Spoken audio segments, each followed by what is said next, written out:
Hello everyone, so this is Himali. Welcome back to my channel. I'm so sorry.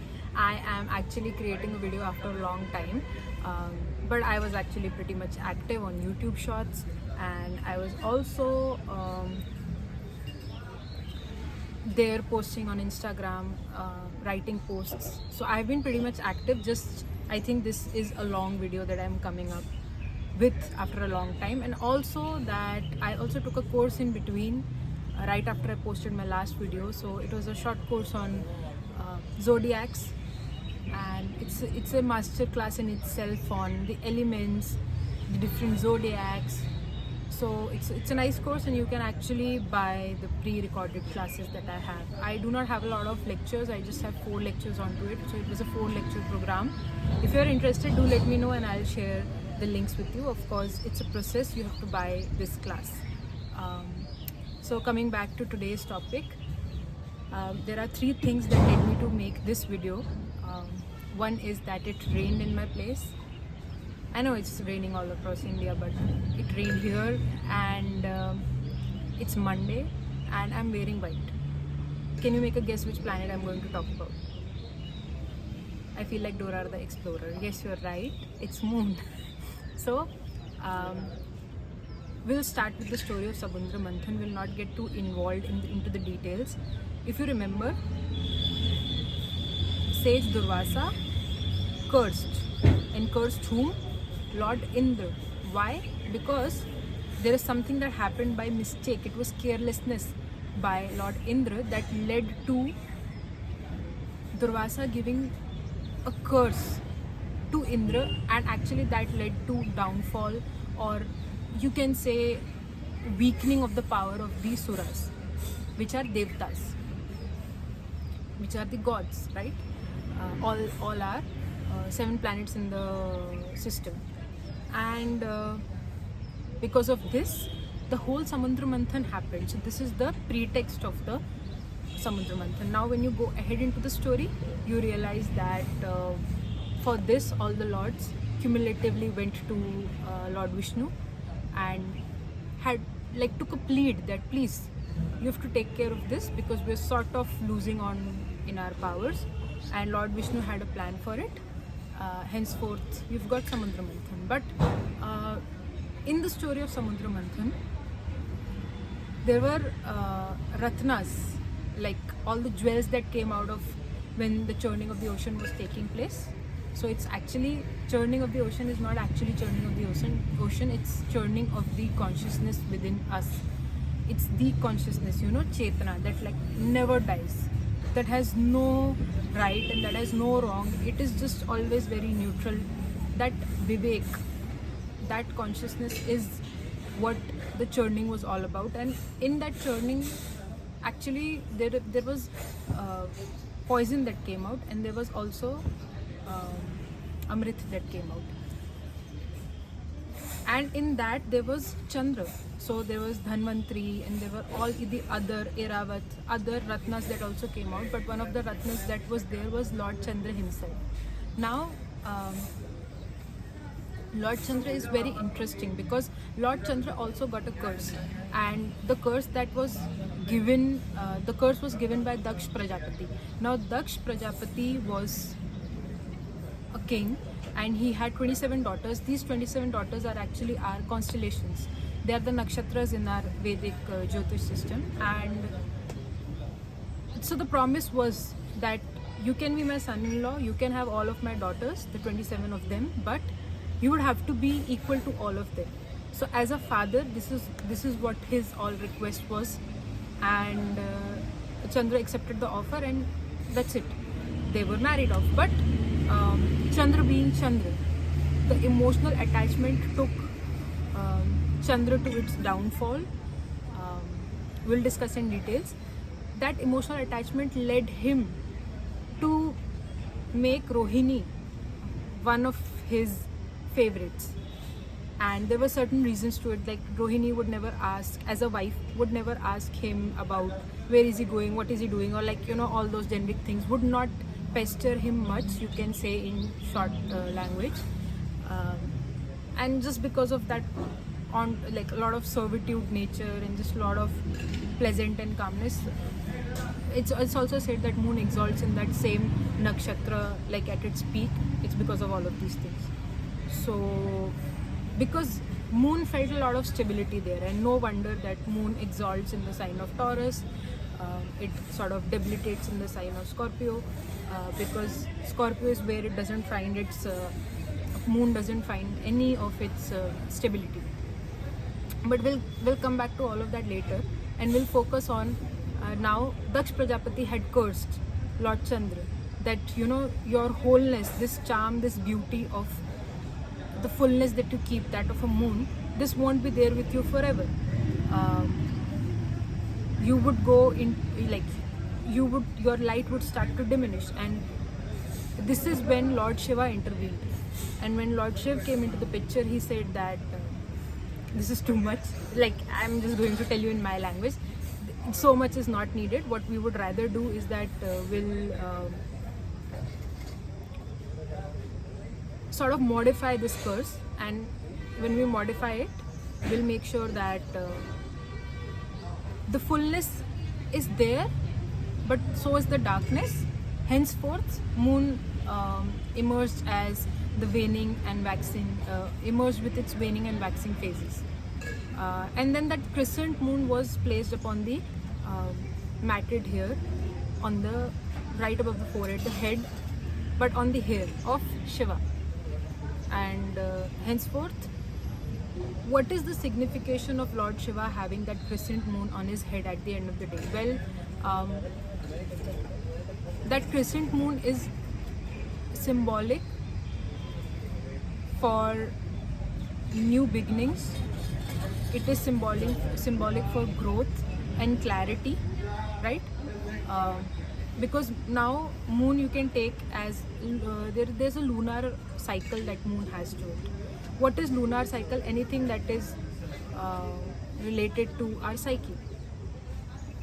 So our mind in general, it's not just our brain, it's not just our intellectual faculties, but our mind in general goes through different phases, and our psyche is going through that phases. Henceforth, it's very transformative in nature. But what we need to understand about mind as a whole is that mind is not the enemy. Mind is very dual in nature. Although moon, which has been given a zodiac called Cancer, has nothing to do with duality, but it is post this curse that you can see that this is how it is for moon, that it has to go through the waning, the waxing, which we also call the Shukla Paksh and the Krishna Paksh phase.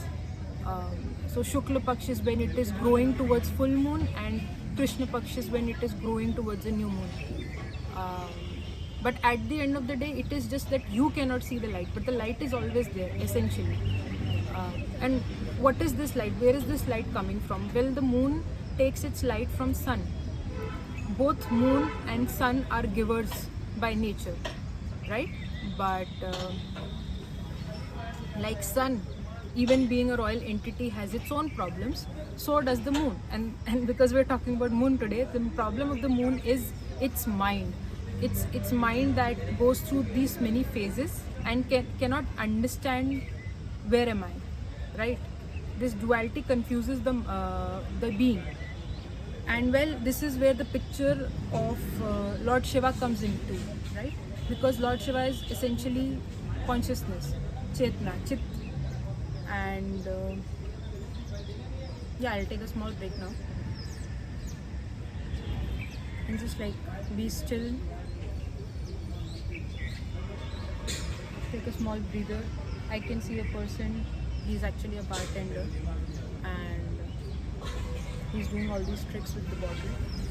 I can see all the staff members of this cafe doing their work. I can see the customers taking their photos and looking pretty and all of it. And I can see myself in the screen actually taking a long deep breath, because I was just speaking and it's sort of tired. Thank you for the breather that I gave to myself. So talking about moon. Moon is that entity which was then placed upon the head of Shiva, and then Shiva, the yogi, the master yogi, Shiva, the god that transcends all space and time, told everyone, Mahakal, that in order to balance this mind, you need spiritual practice. From here now goes on the story that all of us face. Like even till now we all face this, but from here on I'll tell you, like for example, it doesn't matter what your moon, where your moon is placed, it's exalted, it's debilitated, everyone is going through the troubles that are challenged by the mind, and particularly emotions. So emotions are something that I was listening to Om Swamiji one day, and he was saying that emotions are something that are not very organic to us. Emotions come from only those places, those wounds where our conditioning is sitting, and that is not actually the real us. So Lord Shiva also was a being who drank the poison himself, and here poison is nothing but all the negative emotions and all the darkness. But he is God, right? Even upon taking it had not impacted him, because he is God. And why it did not impact? Because he did not let it absorb himself. If you can see the Nilkant, he's also called the Nilkant. So that means the blue neck. Beyond that, it had not gone into his body. So he is symbolic. So this is all symbolic for us, in the sense that you take the negativity, but do not be consumed by it. Do not be absorbed by it.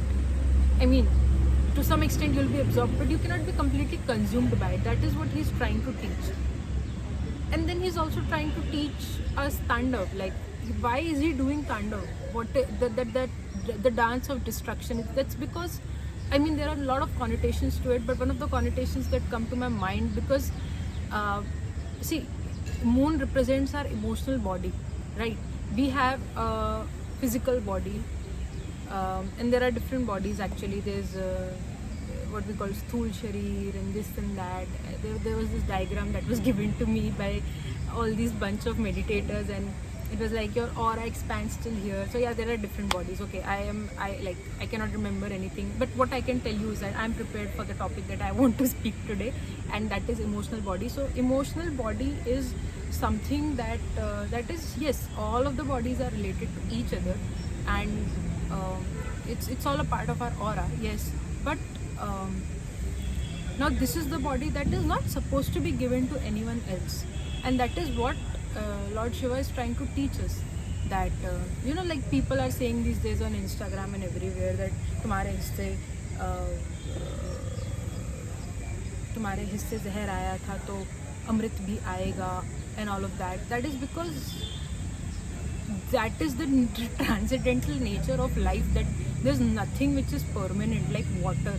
I mean, even the water body is going into the vessel as per its flow, but the flow is decided by it.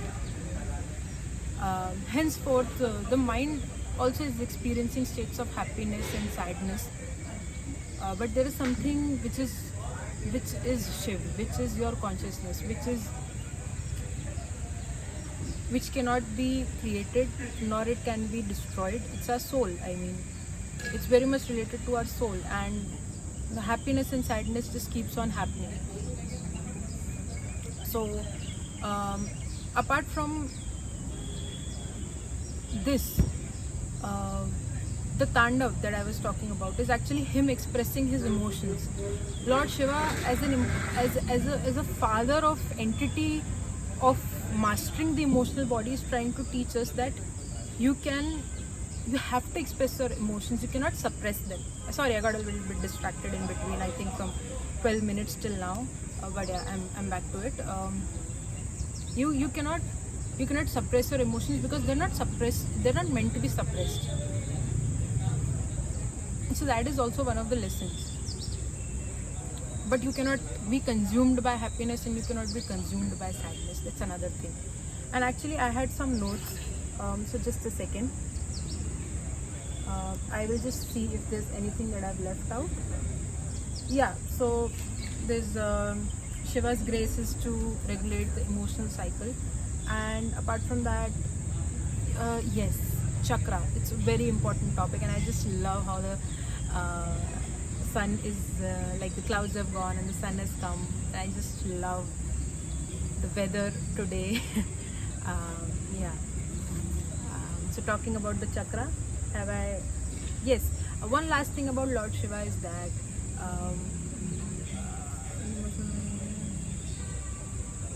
Yes, I mean, Lord Shiva is constantly trying to teach us to not that punishment that was like that curse is not a punishment. It's rather an integration of who we really are, and it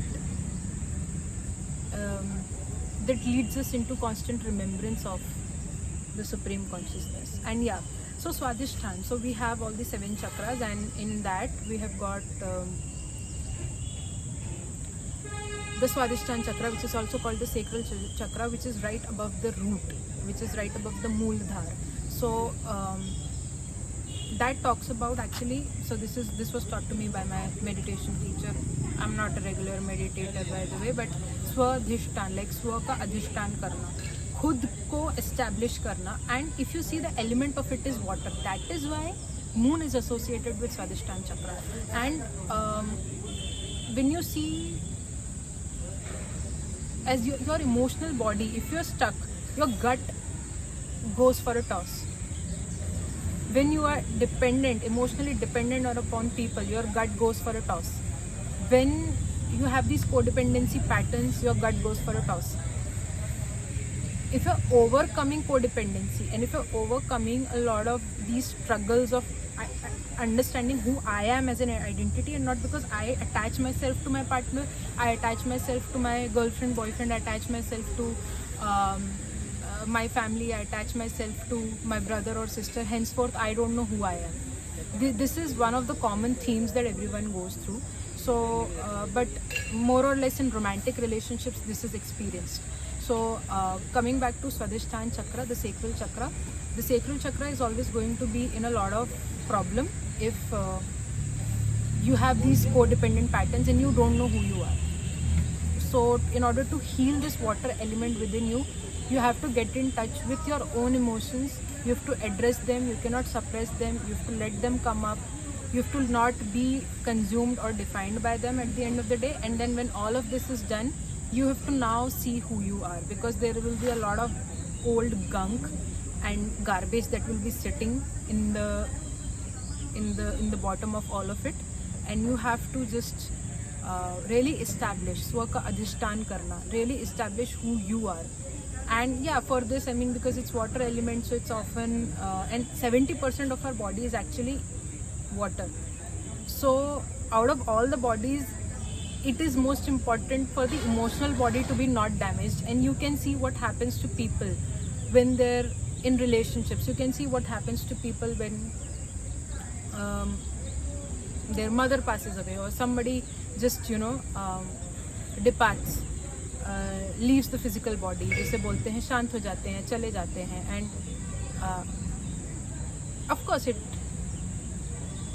breaks people, and that person actually takes time to come out of it, because 70% of our body is water.